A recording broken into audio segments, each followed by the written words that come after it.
Can y'all hear it now? Still nothing? I can't see anything. I see it. I can't hear it though. I can see it, but I can't hear it.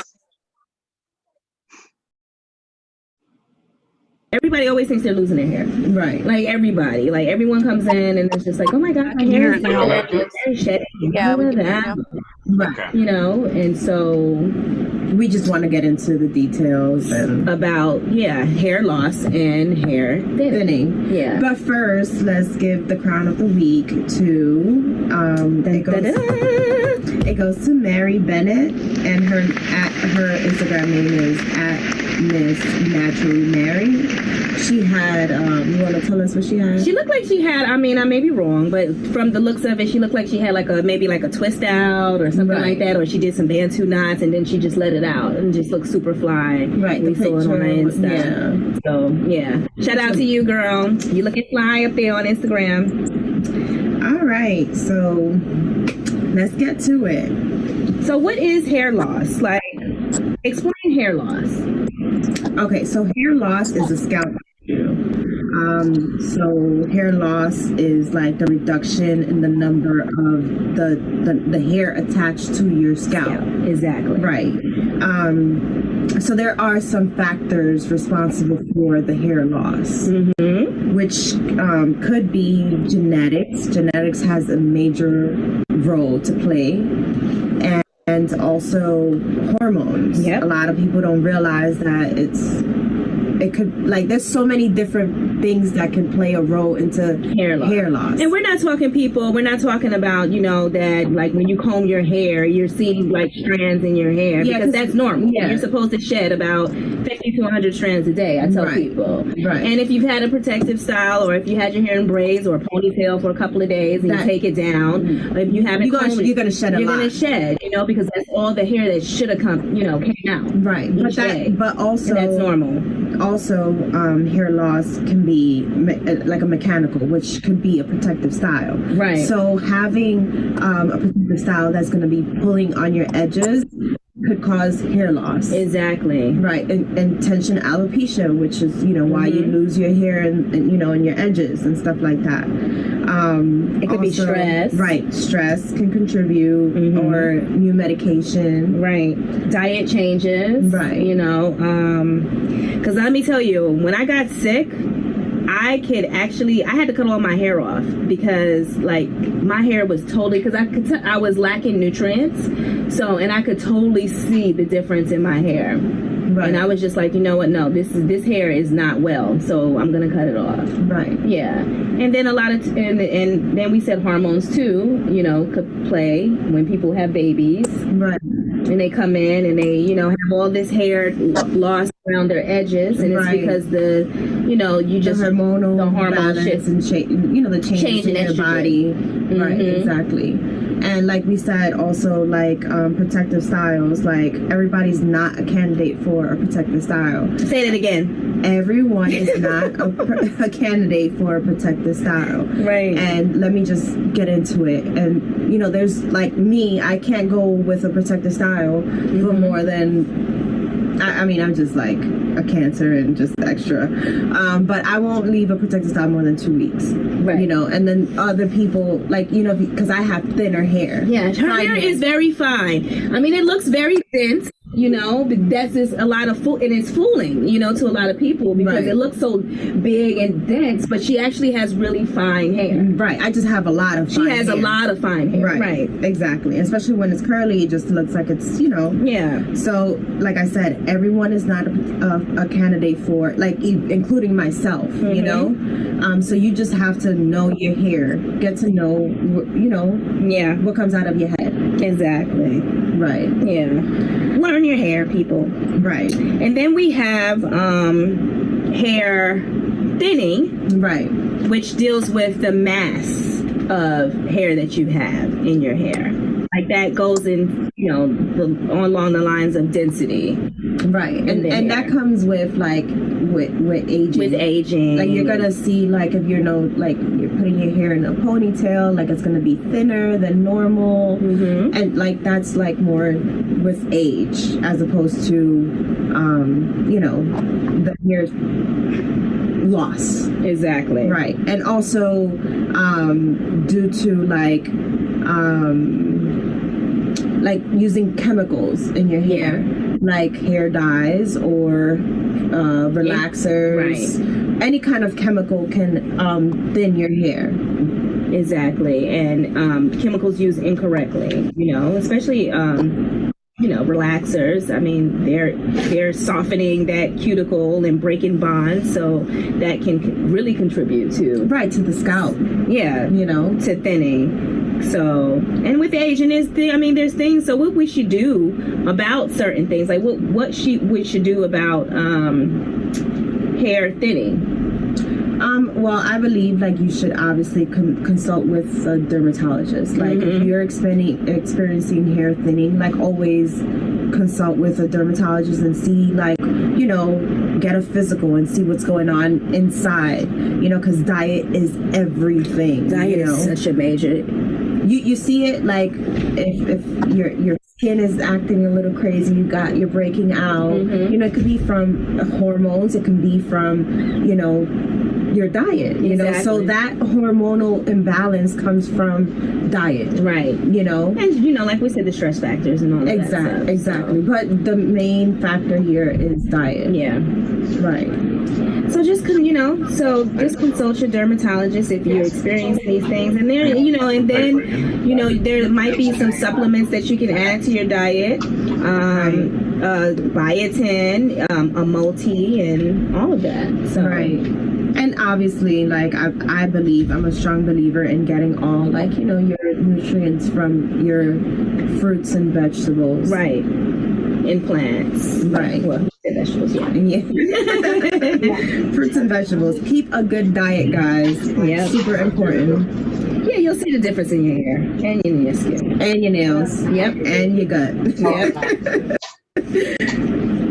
All right, so that's kind of it. Like today was, keep it short and cute, informational. Hair loss, hair thinning.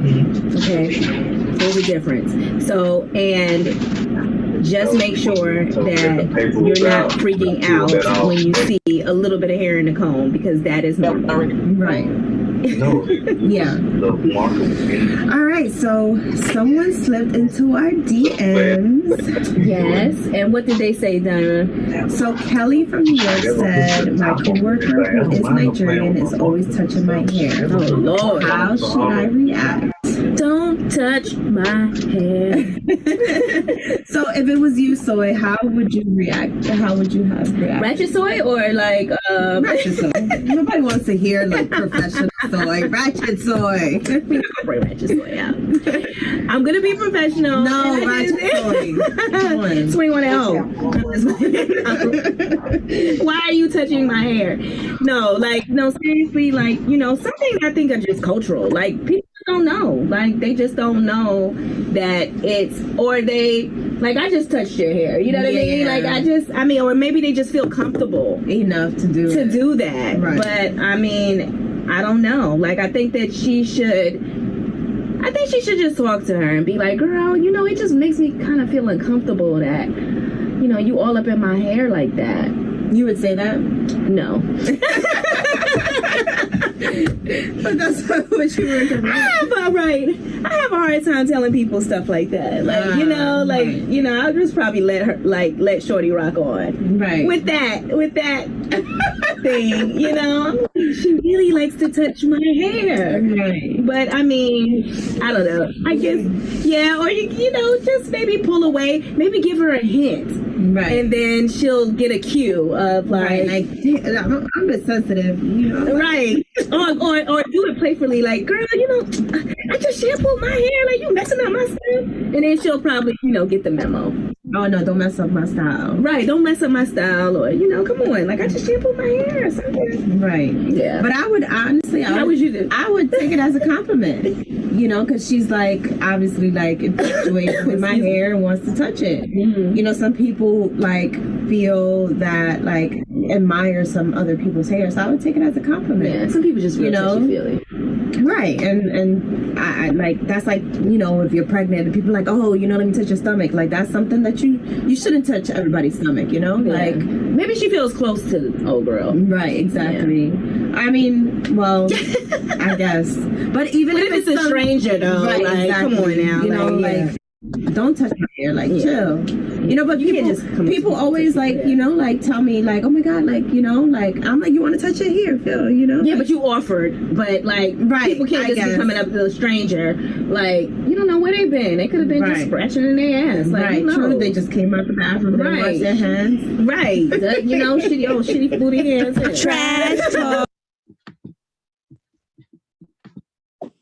You know, you never know. So, Yeah. oh, I'm good. But yeah, I take it as a compliment, you know? Yeah. Take it for what it is. Yeah. Well, don't y'all forget, slip into our DMs with any questions, hair related or whatever related, and we'll answer them. Right. Don't be a stranger. Or don't be shy. Right. Slip into the DMs. All right, so now let's get into our whatever part, and we have, like I said earlier, our special guest. His name is Zachary. So Zachary, do you want to tell us a little bit about yourself? Man, she just said my full. She said your government. Yeah. Zachary. It's pronounced all the Right. syllables. Syllables and everything. Yes. Well, thank you for having me. No I'm Zach problem. Thank you Wallace, for coming. As she mentioned, Zachary. I'm the owner of and founder of Local Green Atlanta. Local Yay. Green Atlanta, and we're located in Vine City. And we're pescatarian, vegetarian, vegan, fast casual concept. We just opened last year. Well, the end of last year, actually, a couple months. We've been in business. We just had a grand opening. Everything's been love, you know. That's so wonderful. Yeah, shout out to you for having like Yes.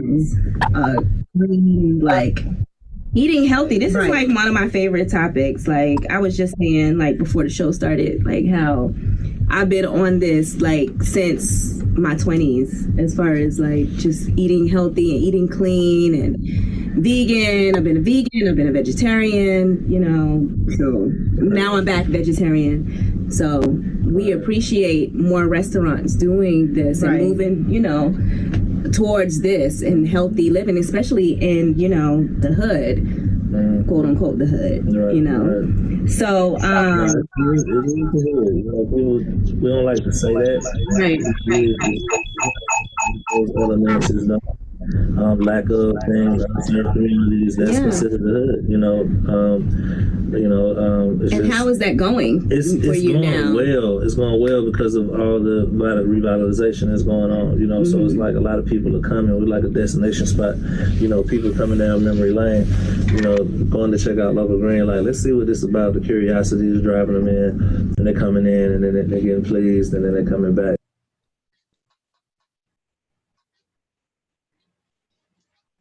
You know.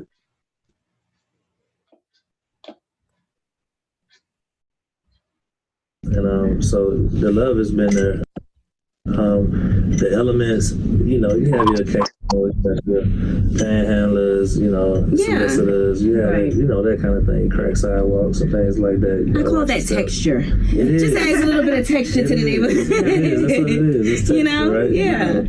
But you know, that grain, you know. Right, you know, that exactly, grain. you know. So A little bit of griminess going on, you know. yeah, exactly. A little bit of grit. But the beauty is in it's the contrast, right? Exactly. So you come from one thing that you might step over some trash, but then you walk inside Local Green, and it's like, oh. Yes, Right. and it's a really nice spot, guys. Like I've been there several times, and the food is amazing, and it's nice. Right. You come in looking different every day.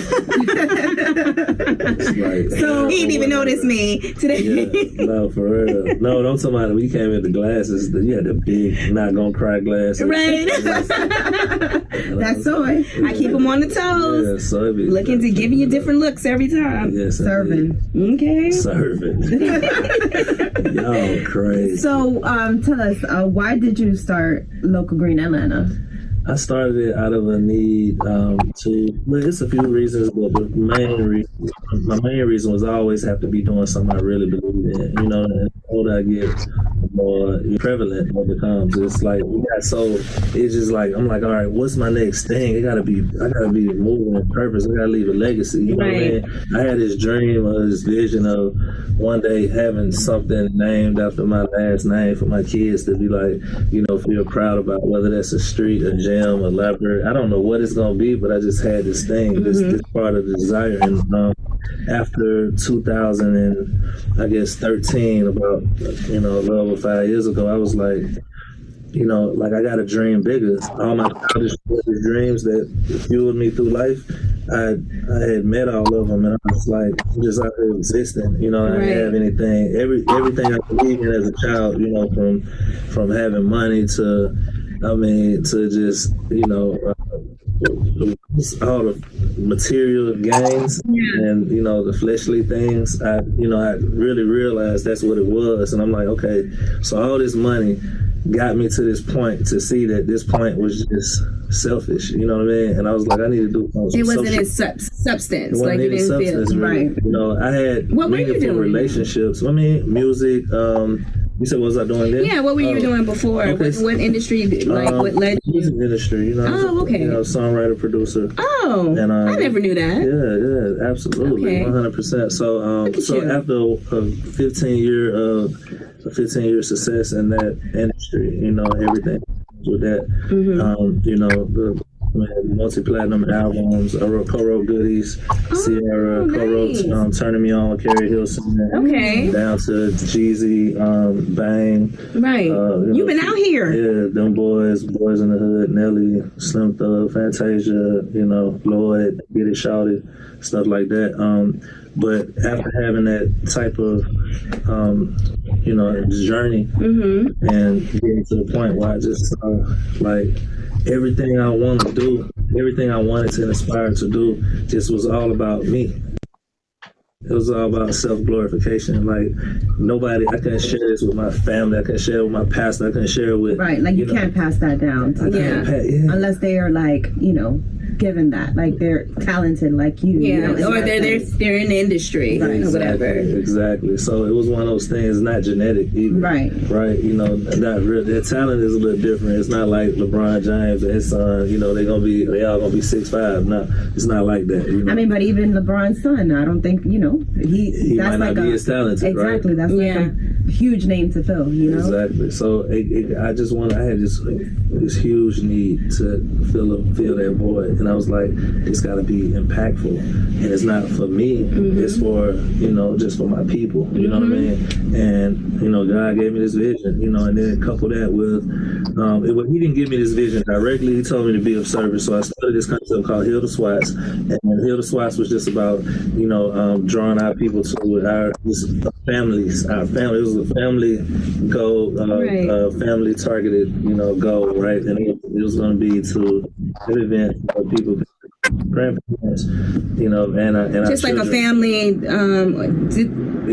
activities, you know, from just having workouts on Sunday with food trucks and healthy foods and smoothies and stuff like that, right? Just show people how it feels. Right. But some people don't do that activity. They don't look at it as a group unit, even if everybody's out there playing frisbee or whatever. You know what I mean? It's just one of those things done. So you know, I wanted to. That's what I thought the vision was going to be, and then almost like a block party, but like a healthy block party, and we got all different things going on. Right. And we just keep it moving in that like space. A big family reunion. Yeah, every time you come to Heal the Swats, you're just gonna be like, knowing it was gonna be. Eventually, we was gonna do a 5K in the Swats, right?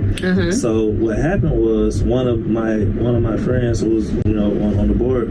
He his mother is like she's like our mother, you know, the community's mother. You know, she raised all of us. You know, we always at her house, whatever. Her name, Gigi Carter.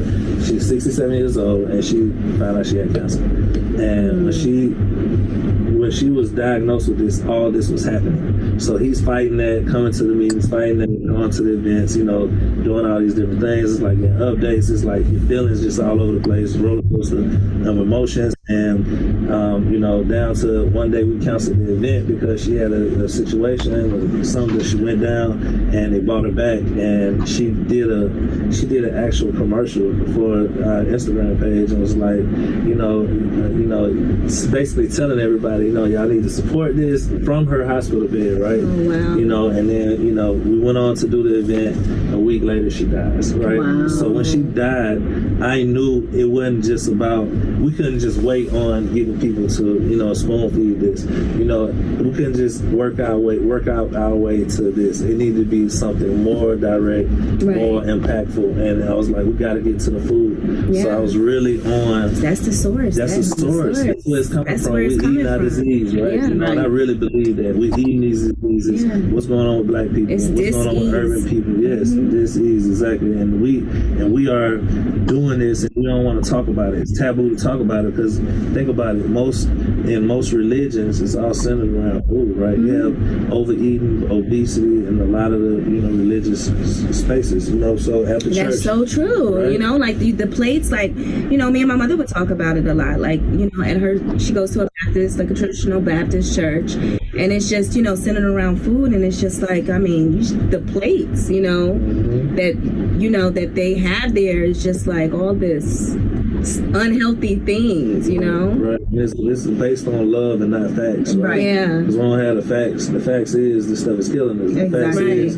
cows are not for human consumption. Right. Dairy is not for human To consumption. me, I think I it's believe more that. so like a mindset too. Like, you know, like you gotta change the way you think in order to embrace like healthy eating. Because at first, like when a person like tries to eat healthier, you know, which is the right way that we should be eating, I believe that people are not like, you know, they're just so stuck on eating. Like honestly, like fat foods are good. Like they taste good. You know, they're tasty. They don't think that eating healthy Is, you know, could be good. You know, like I love like fruits and vegetables. Like that's all I have, and that's what I send my son to school with. You know, Right. So it's like you got to start them. You know, And I feel like it's a sinister thing behind all of this, like, Of course. you know, because like with just the industry as a whole, like just when you think about just the milk industry and just how they just circling back to just when babies are born and how now it's getting more popular for people to breastfeed. It used to be back in the day, but then you had this whole formula push by the milk industry that, oh, we got to feed our babies, you know, cow-based milk, you know, and it's just like, wow, we're the only mammals on the planet that will feed our young another source of milk. You're not going to find a goat feeding their Monkey milk. exactly it's not happening, you know. So it's a sinister, it's, you know, it's about money, you know, that what's behind and we've just been so like you know, trained basically. Right. We've been brainwashed too. Yeah. Right. And nobody wants to, you know, talk about it. So, you know, and somebody told it to me best, and that's what made it get through to me. It clicked. They said it went like, okay, so God doesn't make any mistakes. We all know this, right? God gave a cow milk to make a 400-pound cow, a male adult mother, milk food to take a 60-pound calf and make it 400 pounds. So you see 400-pound humans, that's, what do you think that's from? Yeah, it's Right. from milk, these It's hormones. yes, it's all those hormones, and then not to mention what they're doing to the cows. Right. So it's not even getting pure. We're getting tainted all the way around, Yeah. and we're stuck in a web of tainted. There's no Pus money. and all of that stuff. It's us and all. Yeah. So Yeah. look, it's no money in healthy people, right? The money is in. It's big pharma. I say it all the Yes, time. it's no money Big in healthy pharma. people, so- They lobby. Yeah, so What we this? got a $500 billion industry over here in food, right? In the meat industry, and then we got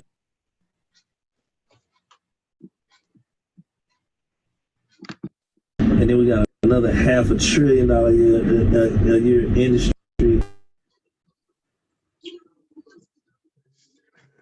They going on a whole different tangent. So we lost some of the hair portion. Can y'all hear me? Yes, sir. Yeah. Yeah, they going on something else now. So at least the first part was pretty decent. So I have to watch these videos a little longer before I start giving them the out. They went into a whole different level of stuff. All right. So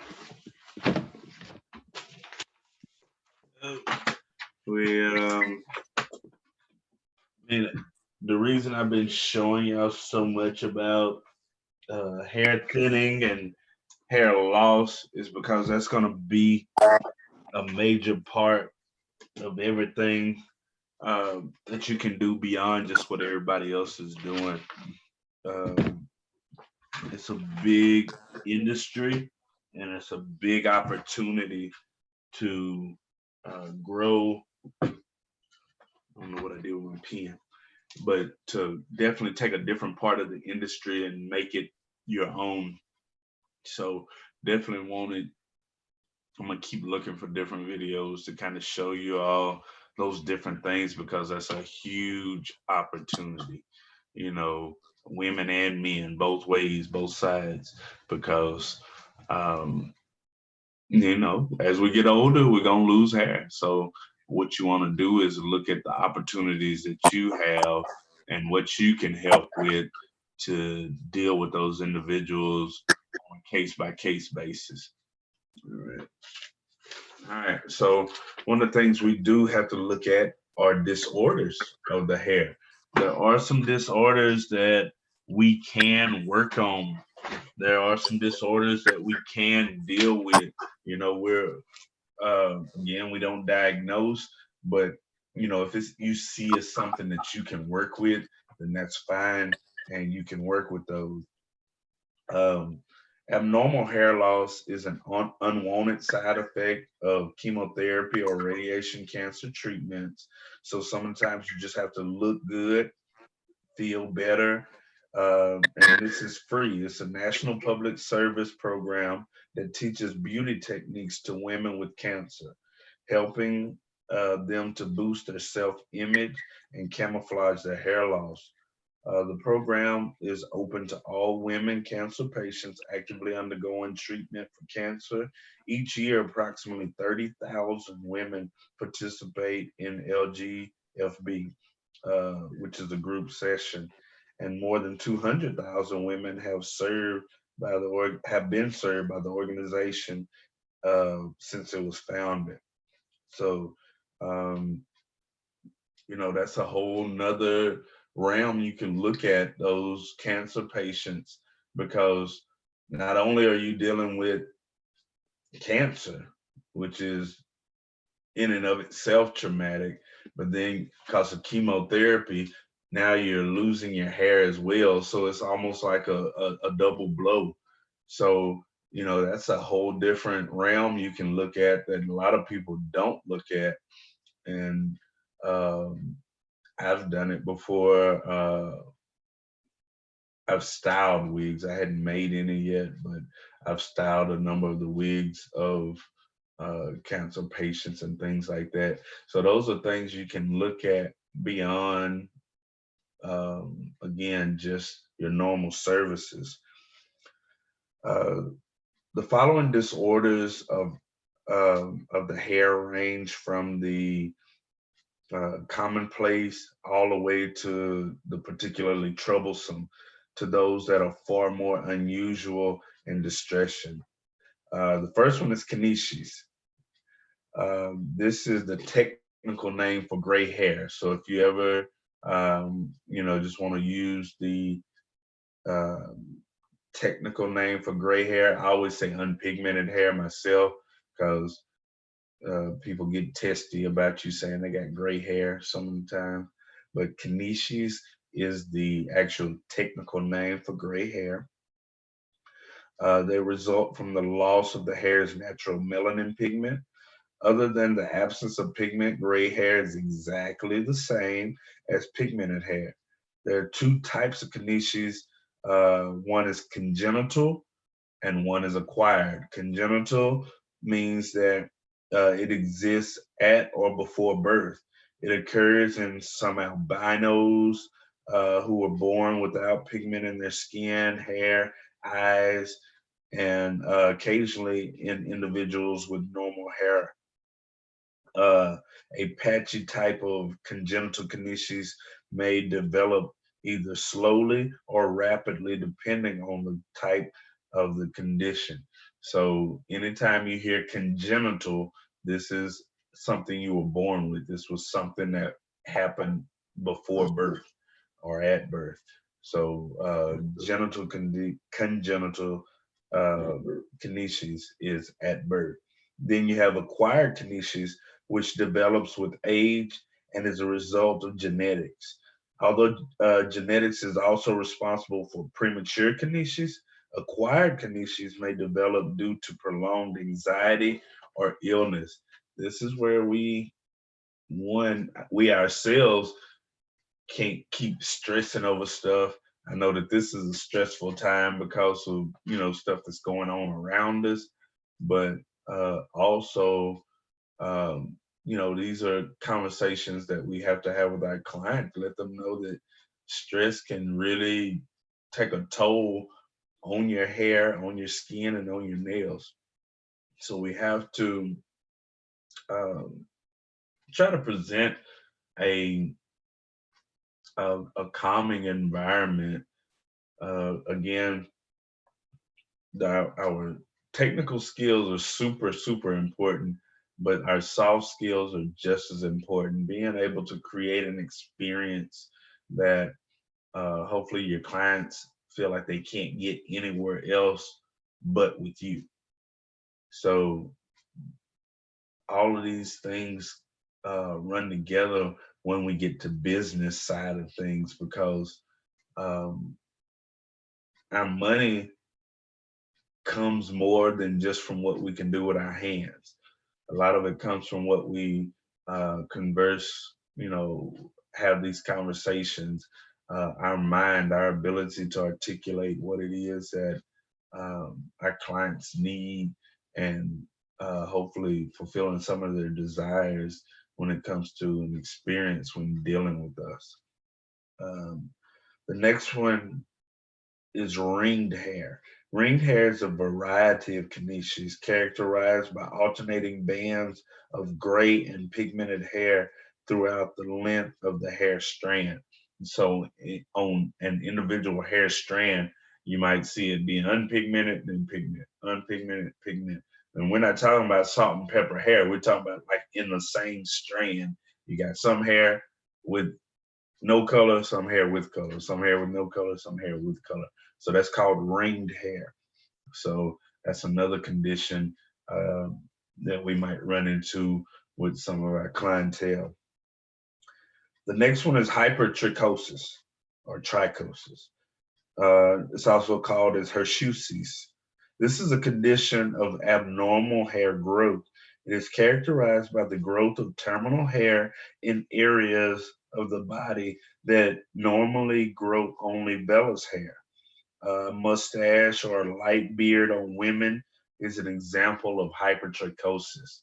So overgrowth of terminal hair, because we got vellus hair all over, other than the palms of our hands and the soles of our feet. But when you start seeing this terminal hair, or this thick hair in places that it normally shouldn't be, especially when dealing with women, like you said, like the book just said, when you start seeing the mustaches or the beards on women, heavy growth, sometimes on the chest or different areas of individuals, that's called hypertrichosis. Treatments include electrolysis, photoepilation, laser hair removal, shaving, tweezing, electronic tweezers, depilatories, epilators, as well as threading and sugaring.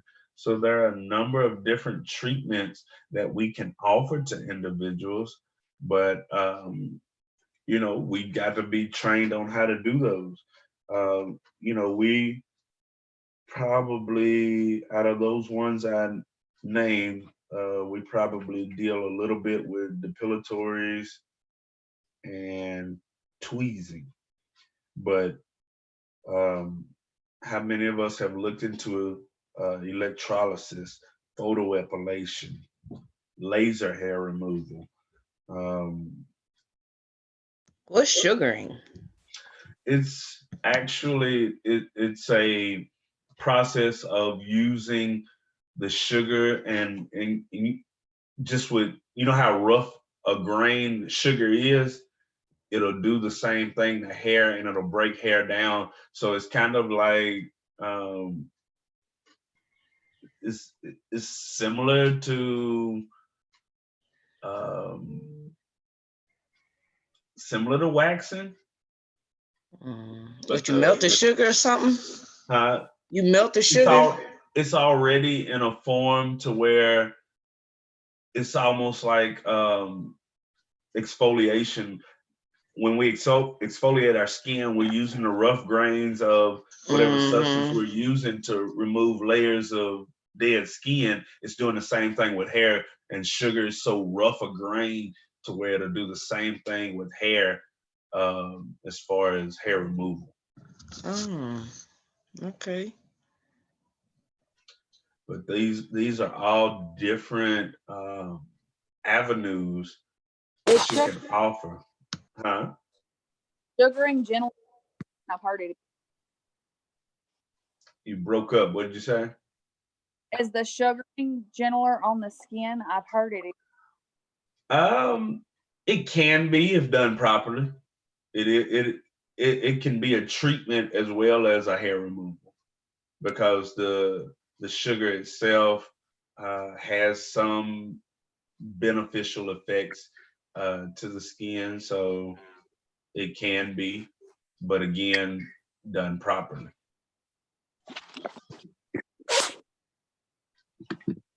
But those are some different avenues we can look at as far as hair removal, because normally as a cosmetologist, we look at waxing. Normally as a barber, we look at shaving. But look at all of these different options that are available that some of the times we don't take into account that we can offer. Again, what's going to make you different than the next barber, than the next stylist, than the next whatever, next door, across the street, whatever the case might be. We have to always be looking at what are additional options beyond the norm, because the norm is normal. Everybody expects that. What are you going to do that's going to create something beyond the norm? The next one is trichoptilosis. This is a technical term for split ends. Treatment includes conditioning to soften and lubricate the dry ends. The split ends also might be removed by cutting. So if you really want to sound educated, you tell them that they have a bad case of trichoptilosis whenever they need to get the ends trimmed. Because again, some people don't like cutting their hair, but split ends will end up taking the bulk of your hair out anyway if you don't take care of them. So, that's another avenue you can use, using the technical term for split ends, if you need to be able to, because of it. That sounds worse than you got split ends when you say you got trichoptilosis. Oh Lord, what do I need to do to take care of that? Let me get my shears and I take care of it for you. So again, a little mind game, little word play there to get that taken care of. Makes it sound like they need to be on a high dose antibiotics. Exactly. But I can take care of it. You don't need to go to your doctor for this. Let me take care of it for you. We can get that knocked out right now. The next one is trichorexis nodosa. This is also called knotted hair, and is characterized by brittleness and the formation of nodular swellings along the hair shaft itself. the hair breaks easily, and the broken fibers spread and are like brush along the hair shaft. Treatments include softening the hair with conditioners and moisturizers. So some of the times when we talk about actually checking for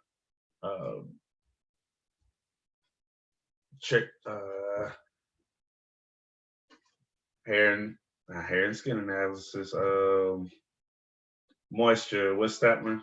When the ability to retain moisture. Absorb.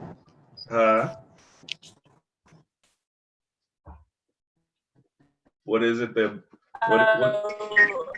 Porosity. I had a brain fart. I couldn't remember that for a minute. But like if you're checking for porosity and you feel like these knots in the hair, these nodules, that is when you're dealing with Trichorexis nodosa.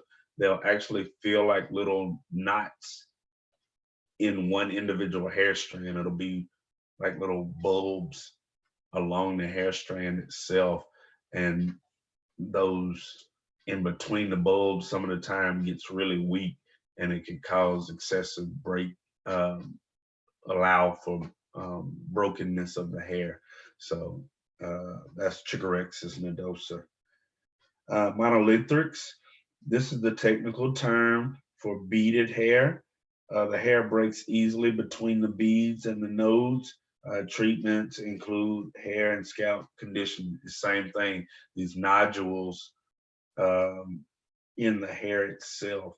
So the Trichorexis nodosa dealt more with brittleness, and where it would break, it would just flare out and spread, to where the monolithics are again some more nodules that in between those nodules, the hair gets super weak and will break off as well.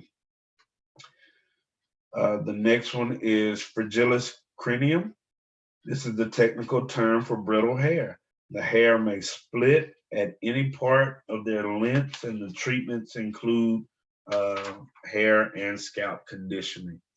So there are a number of different things we can look at that we can offer as treatments along the way. Some of the disorders of the scalp, because we got to remember that the hair is coming from the scalp itself. So some of the times the disorder is within anyway, because I talked to you all about saying somebody is doing their roots. Where is the root of hair at? In the scalp. At the back of your hair. It's in the scalp. So, We're doing regrowth. Yeah, we're doing a regrowth whenever we're doing a hair treatment. We're doing a regrowth treatment. We're not doing the roots. We'll never do the roots because the root is underneath the scalp itself. So a lot of disorders happen within the scalp itself. The skin is in constant in a constant state of renewal. The outer layer of the skin that covers the body is constantly being shed and replaced by new cells from below. The average person sheds about 9 pounds of dead skin each year. The skin cells of a normal, healthy scalp falls off naturally as small, dry flakes without being noticed. So dandruff and the shedding of our skin at the scalp are two totally different things. Dandruff is not normal. That's a condition. But we shed skin all over our body, but as well as our scalp all the time. Dandruff can easily be mistaken for dry scalp because the symptoms of both conditions are a flaky, irritated scalp. But there is a difference. Dry scalp is dry, unlike the oily scalp that is common with dandruff. The flakes from a dry scalp are much smaller and less noticeable than the larger flakes seen from dandruff. Dry scalp can result from contact dermatitis, sunburn, aging, sometimes creates dryness and is usually made worse by cold or dry climate. So, two totally different things. We just have to look at the different conditions to know, especially when we're dealing with winter. You know, sometimes our clients are going to have some dry scalp because it's cold, and you know they're not doing as much to their scalp as in other times, as opposed to actual dandruff, which is a condition that we can work on and deal with along the way. Pityriasis, this is the medical term for dandruff, which is characterized by the excessive production and accumulation of skin cells. Instead of the normal shedding of tiny individual skin cells, one at a time, dandruff results from the accumulation of large visible clumps. Although the cause of dandruff has been debated over 150 years, current research confirms that dandruff is the result of a fungus called Malassezia. Malassezia is a naturally occurring fungus that is present on all human skin, but only develops the symptoms of dandruff when it grows out of control. Some individuals are also more susceptible to Malassezia because of its irritating effects, and other factors such as stress, age, hormones, and poor hygiene can cause the fungus to multiply and dandruff symptoms can worsen. Modern anti-dandruff shampoos contain an antifungal agent called pyrethine zinc, as well as selenium sulfide or ketoconazole. All of these different antifungal agents control dandruff by suppressing the growth of Malassezia. Anti-dandruff shampoos that contain pyrethroid zinc are available in a variety of formulas for all hair types and are gentle enough to be used every day, even on color-treated hair. Frequent use of anti-dandruff shampoos is essential for controlling dandruff. And although good personal hygiene and proper sanitation techniques are important, dandruff is not contagious. The two principal types of dandruff are pityriasis capitis simplex and pityriasis steatoides. Pityriasis capitis simplex is the technical term for classic dandruff that is characterized by scalp irritation, large flakes, and an itchy scalp. The scales may attach to the scalp as in masses or scatter loosely in the hair. It can also fall on the shoulders. Regular use of anti-dandruff shampoo, conditioners, and topical lotions are the best treatment for these. And then you have your pityriasis steatoides. This is a more severe case of dandruff. This is looked at as an accumulation of greasy or waxy scalp and scales, which is mixed with sebum. All of these stick together and they create like a crust on the scalp.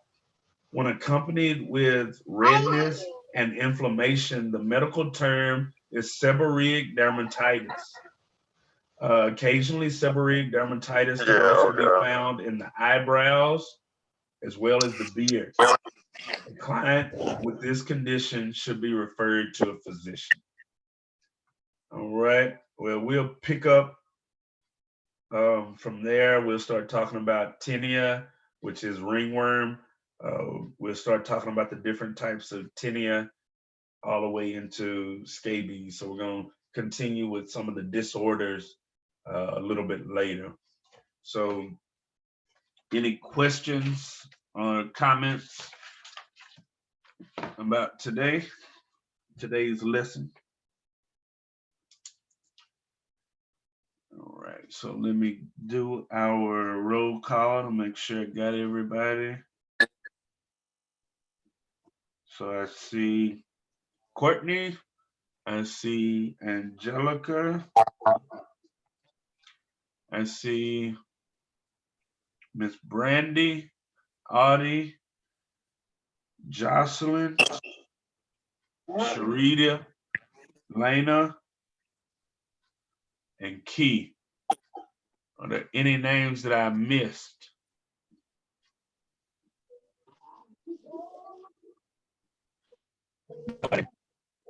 All right. All righty, ladies. Well, I will see you all at 1 o'clock, and we'll continue with disorders of the scalp from there. Thank All right. Talk to you later.